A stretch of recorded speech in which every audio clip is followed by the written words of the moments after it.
The boss battles in Tenchu Stealth Assassins are not simply health bars to deplete at the end of a mission. They each help to reveal the characteristics of the game's dual protagonists and chart the game's gradual descent into the supernatural. Cinematic combat encounters that include unique dialogue, fail state cutscenes, and hidden details that many players may never have seen. Today, I'm examining every boss battle in Tenchu Stealth Assassins, encompassing everything from combat mechanics and lore to how each boss adds purpose to the wider narrative. You may think you know Tenchu, but I'm confident there will be some information in here you won't have seen before, potentially including some bosses that never made it into the final game. So stick around to hear about that. Slight disclaimer here, rather than repeating universal strategies that would apply to every boss, like attacking from behind or making liberal use of the ninja tools, I'll focus each section on the mechanics unique to that particular boss. Punish the evil merchant. Hanbeay Sasaki and Etchigoya. On a mission to assassinate the corrupt merchant Etchigoya, the Azuma ninjas first encounter and have to dispatch his bodyguard, Hanbeay Sasaki. Hanbeay appears to be an ordinary man wielding a tachi, a traditional Japanese sword that predates the katana. The sword would have been used on horseback warfare, which suggests Hanbeay may have a military history. If that is the case, then we can infer that he left the military and became a bodyguard before becoming employed by Etchigoya. Using the Iajutsu sword style, which focuses on deadly and efficient strikes, drawing your sword from its sheath, striking your opponent down, and returning the sword to its sheath, all in one efficient, deadly motion. Taking place in the Etchigoya estate in a large arena with plenty of space to maneuver, there is however an innocent woman running around who must not be harmed. Hanbeay has 100 HP and fights in a fast and aggressive but reckless manner. Hanbeay's movements are predictable, easily blocked, and when he returns his sword to its sheath, he leaves himself very vulnerable to the Azuma ninjas' much faster combos and strikes. Block, await your opening, and attack. When encountering Hanbeay, the always honourable and fair Rikimaru does offer him to step aside before warning that he would kill him. Rikimaru understands that Hanbeay is not his mission, but he also won't allow him to get in the way of his real target. My business is with Etchigoya. Step aside, or I will have to kill you. Ayame similarly recognizes that Hanbeay is not her target, but offers him no such mercy. I have come for Etchigoya, but I guess I have to deal with you first. Should you lose to Hanbeay, he will taunt you. So much for your big mouth. On defeating Hanbeay, both Azuma ninjas make it known that their search for Etchigoya begins.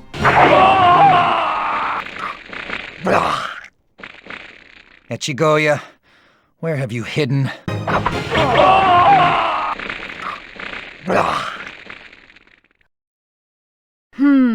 Now where did that lecher-soul goat go and hide himself?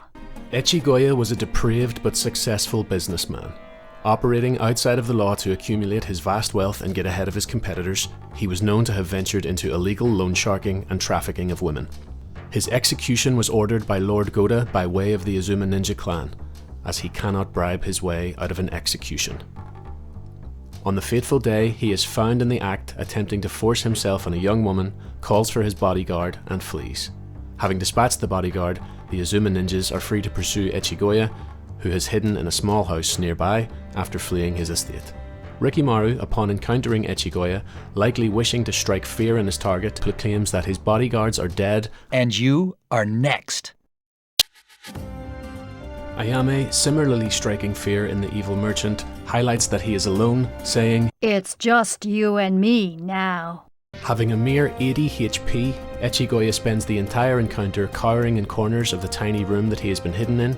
He has no defensive capability and is very easy to land full combos on and kill quickly and easily. He is equipped with a small pistol, which can do damage if you give him any range, but if you rush him at the start of the battle, he likely won't get a shot off. Really, this encounter is more of an assassination than a fight. Should you somehow lose to Etchigoya, he will brag that money and power are everything. Money is power! Power is everything! On death, Etchigoya falls, crying for the loss of his money, seemingly learning nothing about his depraved ways. My money! My money! Ayame, upon killing Etchigoya, simply states, You won't need it Where you're going. And as for Rikimaru, upon killing Etchigoya, he states, Your greed sickens me. I hope your death is a lesson to others. these two bosses in one level really helps to sell the world of Tenchu. A corrupt merchant, a ruthless sellsword, and brutal justice. Rescue the captive ninja, Gu and his pets. When dispatched to a cave to rescue a captive ninja, the Azumas will encounter the level boss, Gu, and either his pet bear or dogs. The mission briefing provides no background or motivation for Gu, just that he has captured a ninja and has them held in a torture chamber. Upon reaching the end of the level, we encounter Gu, who is a very large man, wielding a multitude of weapons on his back, but preferring to use a huge stone club as his main offense.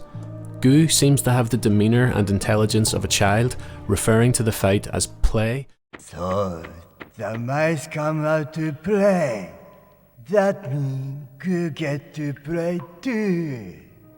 We may be able to infer another reflection of Gu's intelligence in that he is weighing himself down with many potentially better weapons attached to his back, but prefers to attack with a basic club. But I think potentially something more sinister is going on here. As the mission briefing tells, the captive ninja is held in a torture chamber. I think these additional weapons are his instruments of torture, and his childlike nature may be another element of his deviant and sadistic nature. If this interpretation is correct, Gu's repeated references to play become much more disturbing. Rather than describing the fight alone, the references to play may reflect upon how he views the torture of his captives. Gu and the bear both have 100 HP each. Gu is slow and lumbering but has extremely heavy and rangy attacks. He can charge forward or spin the club, both of which will knock the player over if not defended. Grenades are a useful tool here, as Gu's character model is very large, making him susceptible to splash damage. This also applies to the bear, who again has very heavy attacks. The arena for this fight is a large cavern, however you can bait the bear down the ramp that leads to this zone before the boss encounter if you prefer to fight these enemies one-on-one instead of two at a time. Fighting them both can lead to a quick death if you aren't positioned well, as they both attack very heavily. Gu is capable of blocking attacks, so it's worth trying to position behind him. Smoke bombs to get free hits on either enemy is also advisable, considering you are outnumbered. Gu can also be encountered accompanied by two dogs rather than the bear, depending on the layout you've chosen, wherein your strategy must change to dispatching them first before getting surrounded. Shurikens or crouching attacks are very efficient for this. Should you lose to Gu, he will express that he is in need of a new playmate, further lending to his childlike and unsettling manner. You want new playmate?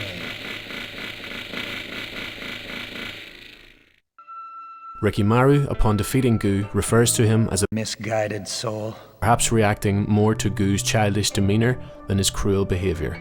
Ayame simply refers to Gu as repulsive, You're repulsive. Hurry up and die. focusing on his cruelty and disturbing nature. When Gu dies, he laments that he can play no more. You can't play no more. You Cross the checkpoint. Tazu and Senjuro Aketchi. Needing to return to their Lord Goda's territory, the Azuma ninjas must pass an enemy checkpoint. The entrance to the checkpoint is guarded by Tazu, a warrior who serves a rival lord. Tazu guards the entrance to the checkpoint. She at first appears to be an ordinary young woman, but shows herself as a dedicated warrior, wielding a halberd with considerable skill and merely doing her job to protect her border. She does display some naive traits, however, getting easily baited to anger by Ayame. You should be looking for a boyfriend, not playing with your dad's weapon. How dare you speak to me like that? I'll teach you some manners. And referring to Rikimaru as a little boy. Why don't you be a good little boy and tell me where you're going and why? Fighting with her halberd, Tazu sports 100 HP. She has a sweeping 2-hit combo that can cover a lot of space. She also has a leaping attack that strikes downward, but her attacks are fairly easily blockable, and her relatively low HP makes for a short fight with liberal use of combos and ninja items. Should you lose to Tazu, she hints that your grave will adorn a nearby ridge already crowded with graves.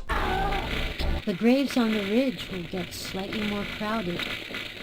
This suggests that you would not be her first victim. Upon killing Tazu, Rikimaru honors her skill and laments that she could have lived an ordinary life. You were a skilled and honorable opponent. It is a shame that fate denied you the chance to be a happy, ordinary woman. Ayame's more belligerent nature drives Tazu to anger. After the duel, Ayame mocks her skill. If you worried more about your skill and less about my manners, you'd still be alive. The exit to the checkpoint is guarded by Senjuro Aketchi, Tazu's older brother, who also serves the same rival Lord Pagoda. As the older brother of Tazu, he is the far more formidable opponent. A self-proclaimed master of Myojin Soga-style swordsmanship, the wielding of two blades at the same time. As the only boss in the series to employ this style, it can be inferred that he was a very rare and highly gifted swordsman. From his conversation with Rikimaru, he displays a profound amount of honor and respect for a fellow skilled swordsman, even apologizing for his sister's earlier rudeness. Forgive my immature sister for her rudeness at the gate. Your sister was a brave woman. Let us settle this with nobility and honor. Fighting with his two katana at the same time, Senjuro has 150 HP. He is the far stronger opponent in this level. He has a 2 to 3 hit combo which can be easily blocked, however he has a far less predictable whirling attack where he will spin his swords, adding an awkward spacing element to the fight. He can sometimes end up to your side when engaged in this attack, and if this happens, you can side attack for advantage. Should you lose to Senjuro as Rikimaru, he will note your skill and honor the Azuma Ninja clan. You are a worthy and strong opponent. Even in death, you bring honor to the Azuma Ninja clan. Should you lose as Ayame, he will express that he has avenged his sister. Tazu, I have avenged your death. Should Rikimaru be successful and kill Senjuro in their duel, both men again honor each other's skills and show respect for a formidable opponent. It is an honor to be defeated by someone as skilled as you. You are a master swordsman and an honorable man. It is a shame we could not fight as allies. As Ayame, Senjuro expresses his failure to avenge Tazu. Ayame then mocks their parents. I could not avenge you, dear sister. I failed as a brother and as a warrior. Brother and sister, huh? Your parents must not have done a very good job. The brother and sister of the Aketchi family combo to bookend this level provides a very satisfying mini-narrative within Tenchu, especially when you see the polar opposite reactions playing either as Rikimaru or Ayame. This is a prime example of how the game uses dual protagonists to change the tone of the same mission and add to the game's replayability. Ayame's encounter descends into insults, anger, mockery, and revenge. Rikimaru's encounters revolve around honor, skill, respect, and duty. Execute the corrupt minister, Hikone and Minister Katoka. The Azuma are once again sent on an assassination mission, this time to kill Minister Katoka, Lord Goda's own financier. It is found that he has links to Etchigoya's criminal activities, but also has links to Goda's inner circle. He therefore cannot be arrested, as this would cast shame on Goda's reputation. He must be assassinated in secret. While looking for the corrupt minister, the Azuma stumble upon his unremarkable bodyguard, Hikone. Hikone has 150 HP and is an unremarkable bodyguard on Minister Kataoka's estate. He fights just like any other alerted guard. This fight was likely only placed in the game due to the fact that Rikimaru otherwise would have no combat encounter on this level. More on that later. You need only reduce his health by about a half before the fight ends. Should you lose to Hikone, he expresses that Kataoka is safe. Minister Kataoka should be safe for a while. Having bested him as either ninja, he is about to reveal the minister's location, but is killed from a distance with a mysterious golden arrow. Following after the shooter, the ninjas find their target and the game takes an interesting turn. As Rikimaru, the game subverts expectations and does not require you to fight the minister. A cutscene shows that Rikimaru is also a master of diplomacy.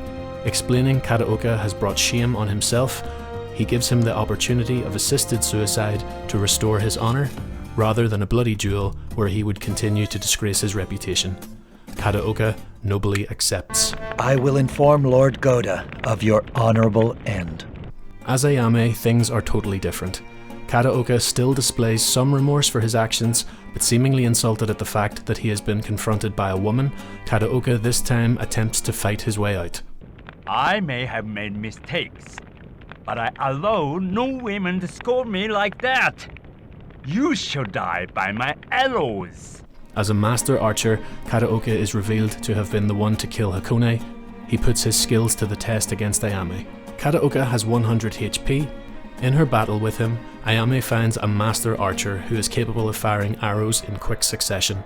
He can also strike with melee attacks and even block, unlike any other archer in the game. Similar to the Etchigoya fight, you simply want to give him no space at all.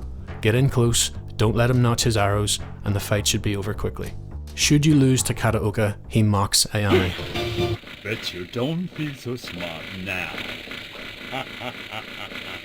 The interesting takeaway on this level is Kataoka's willingness to bend to Rikimaru's will, but not to Ayame's.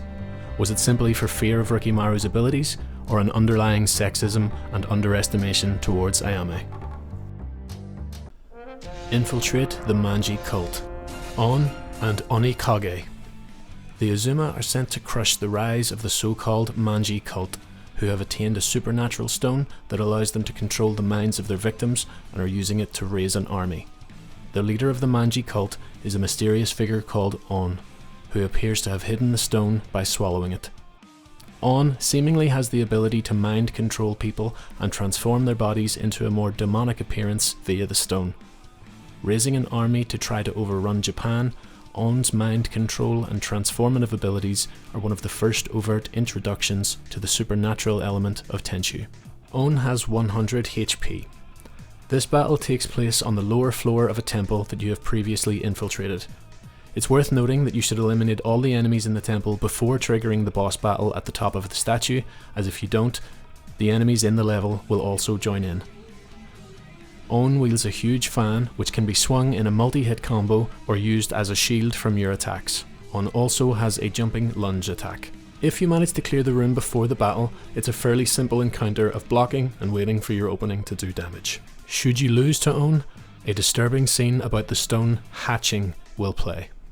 You want to get to see the stone hatch now. On victory, interestingly, Rikimaru's reaction to On's death is somewhat out of character. Usually stoic and unshakable, he condemns On to burn in hell. Burn in hell, you heretic.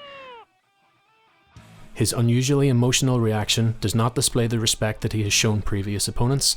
This is signifying a change in the narrative of Tenchu, from killing criminals led astray to combating the forces of supernatural evil. Ayame merely brags that the stone belongs to her now.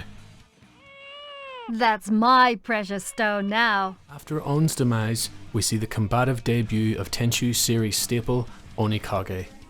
At this point, a mysterious figure who attacks and taunts the Azuma ninjas, displaying an extremely formidable martial arts ability. He appears somewhat demonic in appearance, has a commanding, chilling voice, and a very intimidating confidence. In this battle, Onikage has 200 HP, however you only need to deplete around 100 HP before he flees. Onikage's first encounter displays his ferocious taekwondo style kicking abilities, mostly relying on a single powerful axe kick and fast sidestepping to confuse his opponent. He is vulnerable to grenades and smoke bombs will get you a free hit. Onikage will sometimes somersault towards you, which can let you knock him to the floor. It can be useful if you have already taken damage, as you can sneak a healing item while he recovers. Should you lose to Onikage, he mocks and pities your skills. Lord Goda send you? I pity him. On victory, admitting that he has underestimated the ninjas, he dodges one last attack and flees. I underestimated you. Next time, you die. However, at half health, he was not defeated. The ninjas simply survived the encounter with an extremely powerful foe. Destroy the foreign pirate. Captain Balma. Japan has once again opened its borders for the first time in 200 years. This has allowed the entry of foreign pirates into coastal villages. The Azuma ninjas are tasked with destroying the barbarian invaders. Finding the ship of the Spanish pirate, Captain Balma, neither Ayame or Rikimaru attempt to share any words of honor or sportsmanship, threatening only death.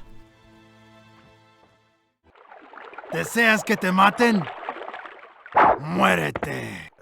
My feelings exactly, fishmonger. Expect no mercy.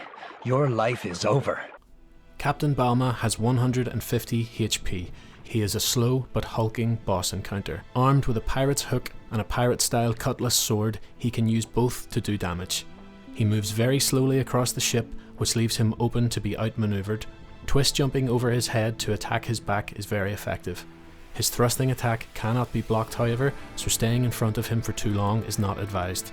Despite the encounter taking place on a ship, he cannot be knocked over the edge. Should you lose to Balma, he merely tells you to rot in his native tongue, Spanish.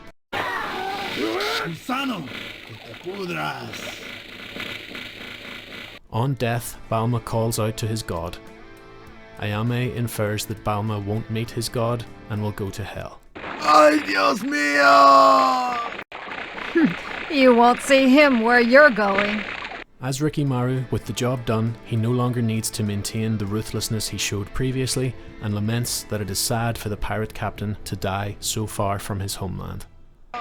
It must be sad to die so far from home. While Balma is one of the least fleshed out boss characters in the game, he still provides an interesting figure who can be taken to represent the Japanese insular outlook on foreigners at this time. He is offered no mutual respect from Rikimaru before the fight ensues, rather he is presented as an outside invader who must be removed from the land. Balma calling out to God on his death is also interesting, as it denotes his foreign culture. As a Spaniard, he is likely calling out to his Christian God, which is a completely foreign concept to his Japanese assailants. Reclaim the castle. Onikage. The creature Onikage appears once again. Having led an army of demons to overrun one of Lord Goda's territories, the Azuma are sent to confront him again. Finally revealing that his master, Lord Mei-oh, is behind the attacks and the supernatural source of his powers, he vows to kill the ninjas. Onikage once again has 200 HP, but is no longer holding back. He comes equipped with a larger arsenal of taekwondo kicks than the last time, this time also sporting a flying scissor kick and a longer extension of his original kicking combo. Displaying unrivaled speed and ferocity, he is an extremely formidable opponent. If you allow him to open your guard, you can lose most of your health bar very quickly. The environment of this battle lends itself to a truly cinematic experience. With Onikage's natural mobility and the Azuma's ability to flip off walls and jump over their enemies' heads, using surrounding obstacles, it can even be advantageous to retreat into the rooftops or the lower floors, where Onikage will only sometimes follow if you need to regroup. It is also worth watching his health bar, as if you have depleted a significant portion, he will sometimes use a healing item that he comes equipped with. Effectively, this restarts the encounter and brings his health bar back to full. If you are quick enough, you can knock it from his hand before he takes it and steal it for yourself. Should you lose the encounter, Onikage delivers a chilling line, damning you to hell and hinting that he will send Lord Goda after you. Hurry around to help and wait for Koda. Lord Mei-oh will be amused to see you. After a cinematic and epic drawn-out battle, Onikage is finally bested. But unlike any other enemy in the game, his body simply disappears on death. The game verges further into the supernatural and hints at Onikage's potentially immortal nature. The setting of this encounter cannot be understated. Ninjas fighting atop a pagoda in the moonlit night. It's one of the most memorable scenes in the entire Tenchu franchise, calling back to samurai and ninja cinema, a truly powerhouse boss fight of the PS1 era. Rescue the princess. Onikage. And Lord Mei-oh. The prime mover and antagonist of the game, Lord Mei-oh, King of Hell, has finally been revealed. All of the previous supernatural elements of Tenchu have been the result of Mei-oh's interference. The ninjas are tasked with destroying him. Hunting Mei-oh leads to another encounter, first with now reoccurring rival Onikage. While the encounter can actually be quite disappointing mechanically this time, compared to the previous two fights, it does carry a lot of narrative weight, including confirmation that Onikage is somehow immortal. There's plenty more to say on Onikage, but I don't want to include it in this video, as I do want to dedicate an entire video to Onikage across the entire Tenchu series at a later stage, so look out for that in the future. Onikage has 200 HP again for the third and final fight.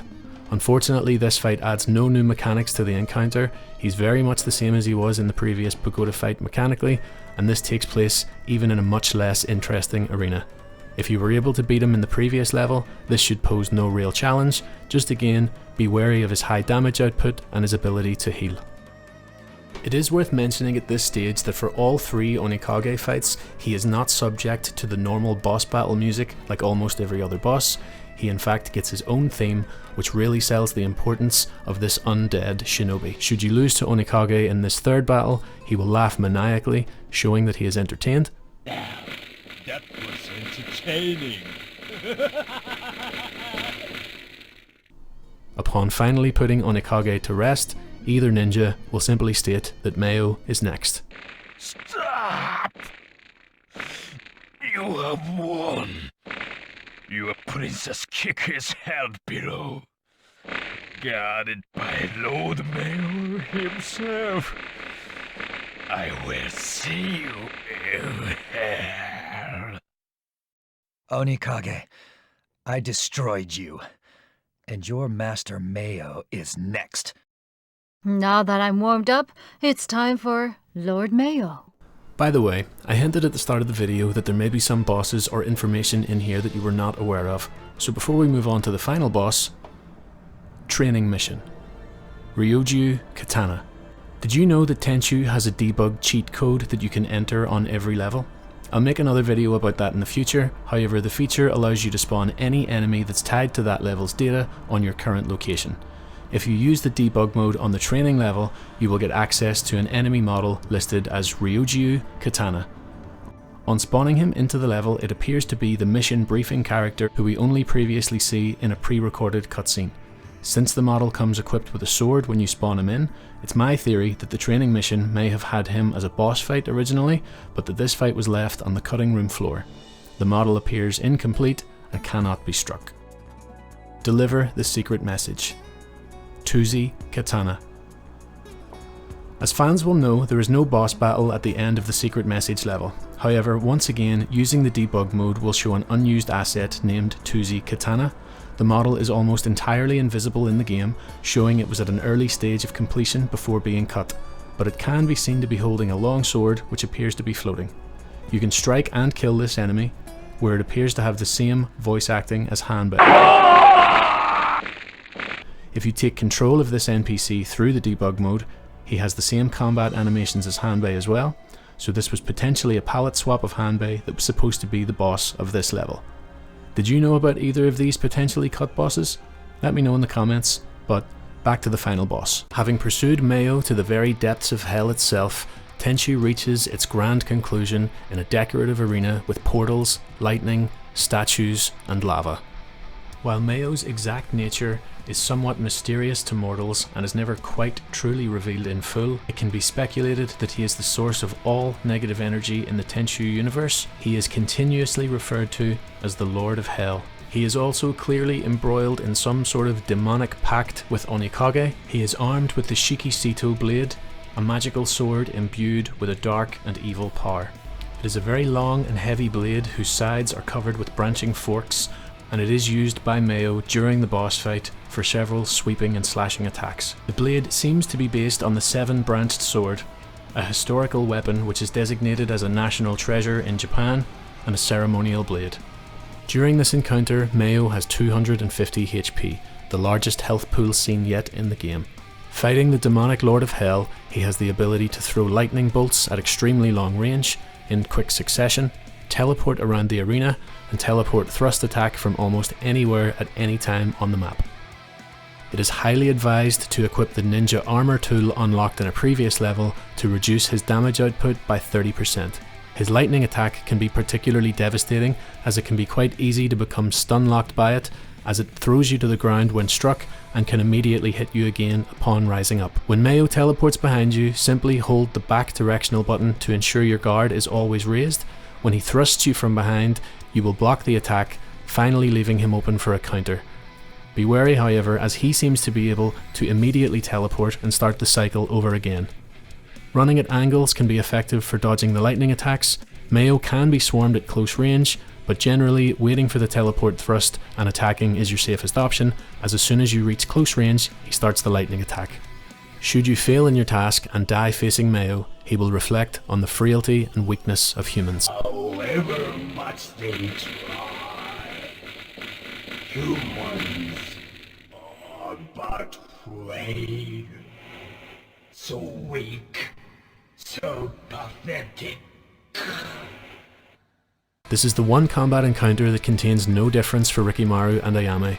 I think that this is significant to the story, as by this point they will have both been through the same ordeal, travelling through hell and defeating an immortal demon, facing off against the Lord of Hell. Whereas many other missions show them accomplish the same goal through diverging paths, here at the end of the game, this shared conclusion draws their characters closer together. Ayame has grown beyond her petty insults, and Rikimaru has shown he is able to forego displays of respect and honour in favour of accomplishing the task. Defeating Mei-oh leads to the finale of the game, which is the same whether you played as Rikimaru or Ayame. No! This cannot be! A mere human!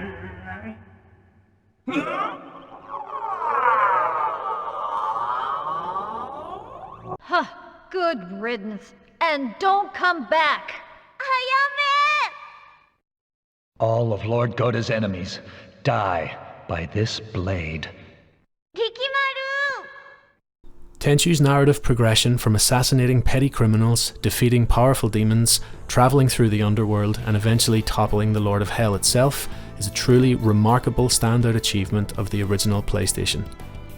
After close to 30 years on the market, these encounters still stand out, not because of spectacle, but because of how each one drives the themes of the game forward in its own way. The ripples of this game can be felt in many, many modern games, not least of which would be the Souls-like games.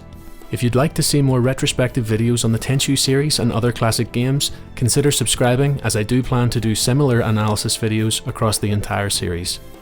Thank you very much for watching and making it through this very long video. If you enjoyed this deep dive into Tenchu's boss battles, I've also covered the story of Tatsumaru from Tenchu 2 here, or if you're more into music, why not check out my full cover of Cure the Princess from Tenchu here. Thanks, I'll see you in the next one.